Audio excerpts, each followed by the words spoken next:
Assalamualaikum warahmatullahi wabarakatuh.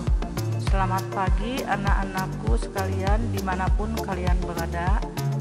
Baiklah, kita bertemu kembali untuk yang kedua kalinya.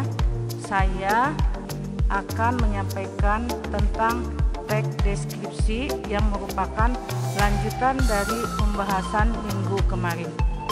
Namun sebelumnya, karena ini jam pertama, baiklah kita berdoa dahulu. A'udzubillahi minasyaitonirrajim. Bismillahirrahmanirrahim. Raditu billahi robba wa bil islami dina wa bi Muhammadin nabiyya wa rasulah. Rabbi zidni ilma warzuqni fahma bi rahmatika ya arhamar rahimin. Mudah-mudahan dengan tadi Ibu membaca doa, kita semuanya selalu dilindungi oleh Allah Subhanahu wa Ta'ala. Amin ya Rabbal alamin.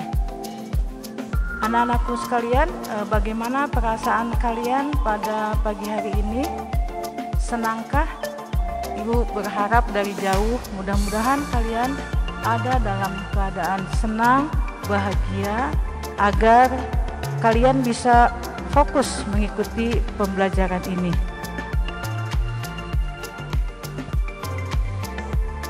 Anak-anakku sekalian, adapun kesepakatan belajar kita pada pagi ini adalah Ibu mengharapkan kalian mengikuti pembelajaran ini dari awal sampai akhir.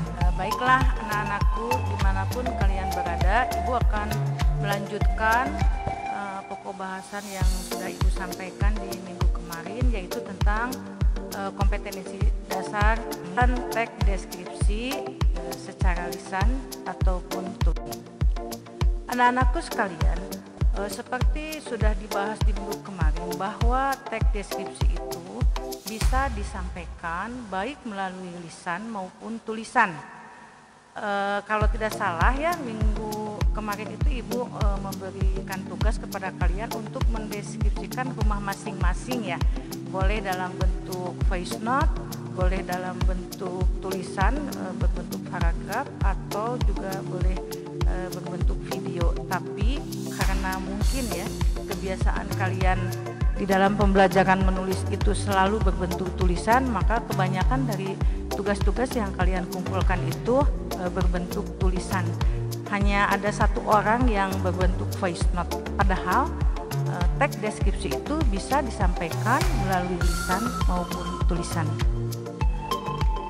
Untuk penyajian teks deskripsi secara lisan, mungkin kalian bisa lihat di YouTube. Di situ di layar kalian terlihat ya linknya. Nanti pada kesempatan lain kalian bisa klik link itu.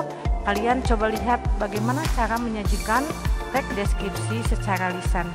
Ada yang bentuknya itu reportase dan lain-lain. Silahkan nanti kalian buka ya linknya sebagai pengayaan untuk kalian tahu bahwa teks deskripsi itu juga bisa disajikan secara lisan.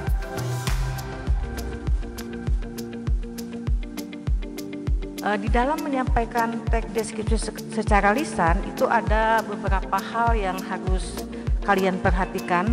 Pertama, kalian harus menghindari penggunaan kata atau kalimat yang kasar saat menyampaikan deskripsi suatu objek ya. Tidak boleh menggunakan kata-kata yang kasar. Yang kedua, kalian harus memahami objek yang akan dideskripsikan ya. Jadi tadi yang pertama harusnya ini memahami objek yang harus dideskripsikan. Bertukar tadi ya, nggak apa-apa, yang penting ada dua-duanya. Jadi yang pertama, objek yang akan kalian deskripsikan itu harus kalian pahami betul, karena mana mungkin gitu ya kita dapat mendeskripsikan sesuatu objek kalau kita sendiri tidak memahaminya. Kita langsung ke yang ketiga ya, karena tadi yang kedua sudah disebutkan. Yang ketiga itu kita harus menghindari kata atau kalimat yang bersifat subjektif, menyerang pribadi atau fisik seseorang, dan menjatuhkan objek yang dideskripsikan. Jadi memang sangat dianjurkan jika kita akan mendeskripsikan suatu objek, kita itu hanya mendeskripsikan hal-hal yang positif saja. Jangan mendeskripsikan hal-hal yang negatif ya.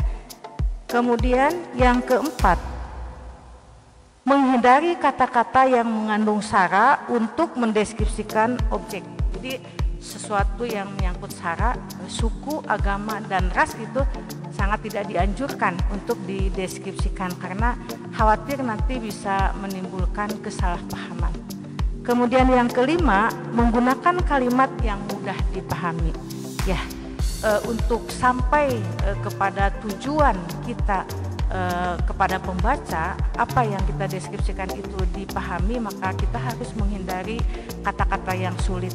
Tetapi tidak menutup kemungkinan ya kalau teks deskripsinya itu kita tujukan di kalangan tertentu ya, yang bersifat ilmiah, misalnya ditujukan untuk para, kemarin saya mencontohkan misalnya mau mendeskripsikan Candi Borobudur ya. Nah tentu itu akan banyak istilah-istilah yang berhubungan dengan arkeologi.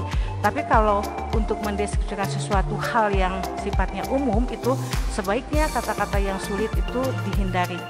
Kemudian yang keenam, menyampaikan deskripsi suatu objek secara runtut. Ini yang merupakan ciri khas dari tes deskripsi. Jadi ada kronologis waktu. Jadi kita tidak bisa misalnya dari satu topik atau maksudnya dari satu bagian permasalahan meloncat ke bagiannya yang lainnya. Melainkan apa yang merupakan bagian dari objek tersebut kita harus menyampaikannya secara runtut atau kronologis. Itulah hal-hal yang harus kalian perhatikan ketika kalian membuat sebuah teks deskripsi itu secara lisan ya. Nah, sekarang Ibu akan menyampaikan isi tes deskripsi secara tertulis. Sebenarnya hampir sama ini ya, hanya mungkin bedanya kalau secara lisan itu kan kita sulit merevisinya. Biasanya kalau yang lisan itu ya, kalau dalam bentuk video sih bisa diedit, tapi kalau misalnya seperti langsung seperti saya ini kan tidak ada jeda untuk mengedit, jadi harus lebih berhati-hati. Sedangkan kalau pada teks deskripsi secara tulis gitu, kita lebih luasa mengeditnya karangan yang kita sudah tulis ya. Karena apa? Karena di situ ada proses penyuntingan di bagian akhir. Nah, penyampaian isi teks deskripsi secara tulis itu kita harus memperhatikan keenam yang nampak pada layar itu. Kemudian saya mencoba untuk menguraikannya satu persatu ya. Kita harus memahami objek yang akan dideskripsikan, sama itu ya, mau lisan mau tulis. Yang pertama itu kita harus memahami objek yang akan kita deskripsikan. Kita tidak mungkin mendeskripsikan sesuatu hal kalau kita juga tidak memahaminya. Kemudian setelah kita memahami, kita juga harus mengumpulkan informasi-informasi penting mengenai objek yang akan kita tulis. Kemudian berikutnya, informasi yang kita kumpulkan itu harus mengandung karakteristik dari objek deskripsi ya. Jadi dari objek yang kita deskripsikan itu harus mengandung karakteristik ya, ciri khas dari objek yang kita ceritakan. Kemudian yang keempat, kita harus menuliskan kembali objek berdasarkan informasi yang kita peroleh ya. Jadi apa yang kita peroleh, informasi itu kita sampaikan lagi kepada pembaca dengan runtut, dengan baik, sesuai berdasarkan apa yang kita lihat, kita dengar, dan kita rasakan. Kemudian berikutnya, kita juga dianjurkan untuk menggunakan kalimat yang mudah dipahami ya. Sama tadi juga ya di penyampaian isi teks deskripsi secara lisan, kita dianjurkan untuk menggunakan kalimat-kalimat yang mudah dipahami. Kemudian yang terakhir, kita juga harus memperhatikan penggunaan ejaan bahasa Indonesia. Kalau dulu istilahnya EYD ya, ejaan yang disempurnakan, maka sekarang itu istilahnya EBI, ejaan bahasa Indonesia, dan kosakata yang baku ya. Kosakata yang berhubungan dengan bidang yang kita bahas dengan apa yang kita mendeskripsikan. Nah, ini ada beberapa tips ketika kita akan menulis karangan deskripsi. Sebaiknya kita mendeskripsikan satu di antara tempat-tempat yang menarik, ya, yang menarik bagi kita. Yang penting menarik dulu. Boleh tempat, boleh peristiwa, boleh sesuatu hal yang menarik perhatian kita.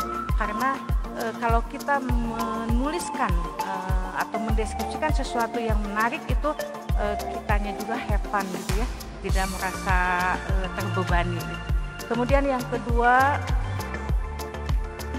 kalau kebetulan yang kita deskripsikan tempat ya, kalau kebetulan, nah itu harus ada lokasinya, kemudian tipe-tipe kota atau desa atau pantai itu apa gitu ya. Kalau akan mendeskripsikan suatu benda mungkin ukurannya harus jelas gitu ya, atau luasnya, berapa lebarnya, atau berapa panjangnya.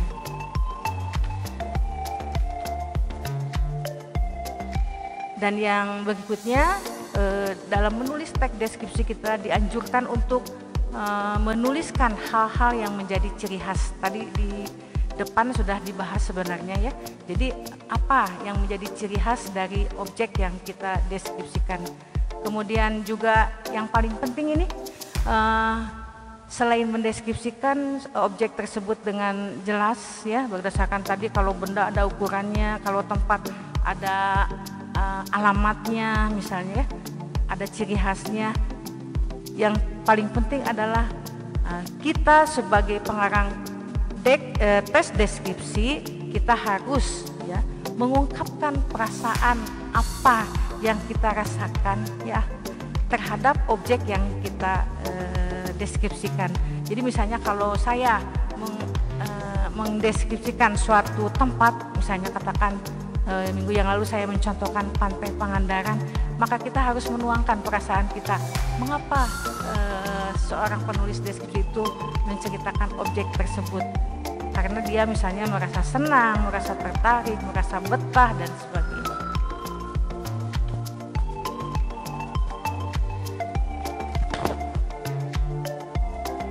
Adapun langkah-langkah menyusun teks deskripsi secara tertulis adalah yang pertama menentukan topik ya. Jadi kita harus menentukan topik atau judul dari teks deskripsi tersebut. Setelah itu menentukan tujuan. Jadi tujuannya kita mau mendeskripsikan itu untuk apa? Tentu saja ditujukan kepada pembaca di kalangan mana gitu ya. Kalau kita misalnya menceritakan keindahan suatu tempat, tentu saja tujuannya untuk mengundang orang yang membaca teks deskripsi kita itu suatu saat mungkin mendatangi objek yang kita ceritakan tersebut. Berikutnya kita harus mengumpulkan bahan atau informasi tentang objek yang akan kita deskripsikan. Jangan sampai ada yang salah ya, terutama dalam mengidentifikasi objek itu. Misalnya untuk mengidentifikasi Pantai Pangandaran, jangan sampai misalnya salah alamat dan sebagainya. Jadi harus jelas. Kemudian berikutnya setelah kita mengumpulkan informasi, kemudian kita pilih-pilih mana informasi yang penting, mana yang tidak, dengan cara membuat kerangka teks yang akan kita buat.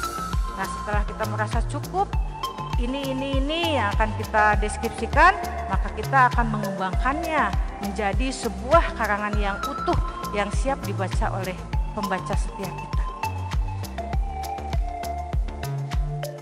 Ya, sambil saya menceritakan langkah-langkah ini, sebenarnya saya ingin kalian memperbaiki karangan yang kalian buat di minggu yang lalu lebih detail lagi ya. Karena di sini ada kebetulan salah satu judul yang dianjurkan itu berjudul Rumahku Istanaku. Langkah pertama setelah kita menentukan judul, di antara keempat ini yang paling menarik misalnya Rumahku Istanaku misalnya ya, karena kebetulan kemarin juga ini supaya mengait dengan materi yang sebelumnya, Ibu menyuruh kalian mendeskripsikan untuk rumah masing-masing dalam 3 buah paragraf. Tapi mungkin ini lebih lengkap gitu ya, sesuai dengan langkah-langkah menulis teks deskripsi secara tertulis seperti yang tadi kita pelajari. Berikutnya, langkah kedua buatlah kerangka bagian-bagian yang akan dideskripsikan seperti contoh berikut ini. Ya, misalnya kerangkanya itu terbagi atas 4, ada alamat, ya, alamatnya di jalan, kecamatan, kelurahan dan sebagainya. Kemudian bangunannya itu ukurannya besar atau sedang, kualifikasinya baik atau modern. Kemudian ruangnya ada ruang apa saja sebutkan, ada ruang teras, ruang tamu, ruang makan dan sebagainya. Dan yang terakhir adalah halaman. Ya, halaman itu ada halaman rumah, halaman depan, ada halaman belakang. Itu di langkah kedua, ya. Nah, kerangkanya itu muncul di PPT, ada 4 alamat, bangunan, ruang dan halaman. Kemudian langkah ketiga, kamu harus mencari data. Saya kira kalau menceritakan rumah sendiri, datanya ada pada kamu, ya. Jadi ada pada kamu, tidak harus mencari kemana-mana. Jadi diamati saja itu sekeliling rumah, diamati, ya. Kemudian langkah yang keempat adalah menata. Karena karang deskripsi itu strukturnya itu yang pertama itu berupa identifikasi tadi, ya, yang berupa alamat dan sebagainya. Kemudian paragraf berikutnya ada paragraf deskripsi bagian yang ke-1 yaitu tentang bangunan, paragraf deskripsi bagian yang kedua tentang ruang, dan paragraf deskripsi bagian yang ketiga tentang halaman rumah. Dan yang terakhir tentang penutup, yaitu perasaan kalian di dalam membuat teks deskripsi tersebut. Jadi silahkan nanti karangan tentang rumah kalian yang berjudul Rumahku Istanaku, kalian perbaiki lagi sesuai dengan tahapan-tahapan yang sudah Ibu jelaskan tersebut. Akhirnya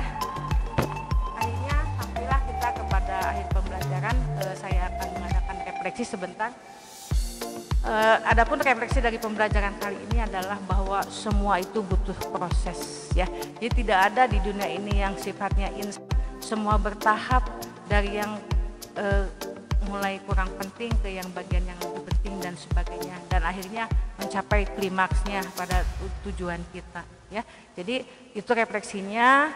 Belajarlah sesuai dengan tahapan-tahapan, jangan ingin instan, karena sebetulnya kita lebih menghargai proses daripada hasilnya.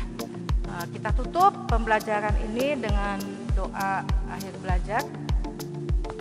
Subhanakallahumma wa bihamdik asyhadu an la ilaha illa anta astaghfiruka wa atubu ilaik. Rabbana atina fid dunya hasanah wa fil akhirati hasanah wa qina azabannar.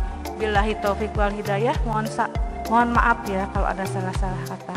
Wassalam.